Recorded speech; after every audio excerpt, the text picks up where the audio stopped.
విరగట్టి ఊళ్ళోకి వచ్చనమ్మా చాలారి పూలు పెట్టి జాతరులు తెచ్చనమ్మా తంగేరు పూలు పెట్టి రంగాణ దూకేనమ్మా ముక్కు ముక్కెర పెట్టి ముల్లోకాల నెలనమ్మా ముందార చూడంగా మున్నూరు కన్నులమ్మా ఎనకాల చూడంగా ఏనూరు కన్నులమ్మా సాధు సిద్ధులంతా సాగిల పట్టరమ్మా మహారాజు రాజులంతా మొగారిల్లిరమ్మా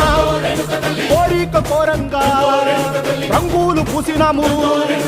ఆశలు తీరంగా ఏసాలు వేసినాము నీకన్నా పెద్ద దిక్కులో కాన ఎక్కడుంది నైవేద్యం ఎట్టంగా మా కాడ ఏమిటుంది మనలన్నీ అలకించి మరమీయవే తల్లి